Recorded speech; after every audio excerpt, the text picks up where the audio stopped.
ব্যক্তি নির্ভর নয়, বাংলাদেশ এখন করতে পারে দলগত পারফরমেন্স। কোনো পাণ্ডব নেই এখন বাংলাদেশ ক্রিকেটে, নেই পঞ্চ পাণ্ডব মানের কোনো তকমাই। আর সেটাই যেন বাংলাদেশ ক্রিকেটে ঘুরে দাঁড়ানোর মূল মন্ত্র। দল হিসেবে বাংলাদেশ খেলছে বর্তমানে, আর সেখানে ভালো উইকেটে অস্ট্রেলিয়া নিউজিল্যান্ডের মতো দল হচ্ছে পরাস্ত। পঞ্চপাণ্ডবের বাইরে বাংলাদেশের নতুন দিনের গল্প নিয়ে থাকছে প্রতিবেদনে।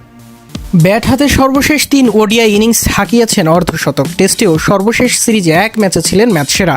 এই মুহূর্তে নিজের সেরা ছন্দে আছেন নাজমুল হোসেন শান্ত। বর্তমানে বাংলাদেশ দলের সেরা খেলোয়াড়দের একজন শান্ত, কিন্তু শান্ত জানেন দলের অদৃশ্য শক্তি নন তিনি। আর সবার মতোই একজন অংশ যার উপর আছে দলের ভালো করার দায়িত্ব। যে কারণে নিজেকে পাণ্ডব খ্যাতি দিতে চান না শান্ত, হতে চান না আলাদা কেউ।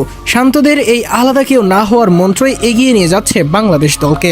শুধুমাত্র শান্ত নন, এমনটা জানেন তাসকিন, মুস্তাফিজ, নাহিদ রানা, লিটনরাও। যে কারণে এখন তারা পাণ্ডব নির্ভর নয়, দল হিসেবে খেলছে বাংলাদেশ দল। সাম্প্রতিক সময়ে আবারও ঘুরে দাঁড়াচ্ছে বাংলাদেশ দল, আর তার অন্যতম বড় কারণ এই পাণ্ডব টার্মের ব্যবহার। এই যেমন সর্বশেষ ম্যাচে একাদশের বাইরে ছিলেন রিশাদ হোসেন, অথচ গ্লোবালি রিশাদ এখন বাংলাদেশের বড় আইকনদের একজন। অস্ট্রেলিয়ার বিপক্ষে তাদের দেশেই দাপট দেখিয়ে এসেছেন, পিএসএল, বিবিএল সহ বড় বড় লিগে দাপট দেখিয়েছেন। কিন্তু সেই রিশাদও জানেন দলের কম্বিনেশনের দরকার হলে বসতে হতে পারে তাকেও।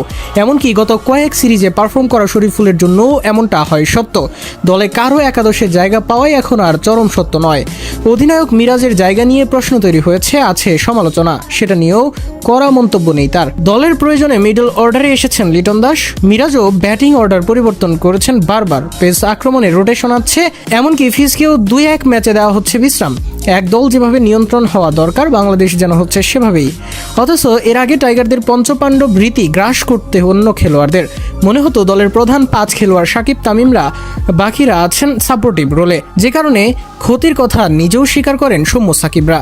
তবে বর্তমানে দিন বদলেছে। সিনিয়র লিটন বা জুনিয়র তামিম সবাই জানেন নিজের দায়িত্বের জায়গা, আর এই দায়িত্ববোধ ও দলগত পারফরমেন্সে এগিয়ে যাক বাংলাদেশ, এটাই চাওয়া ভক্তদের।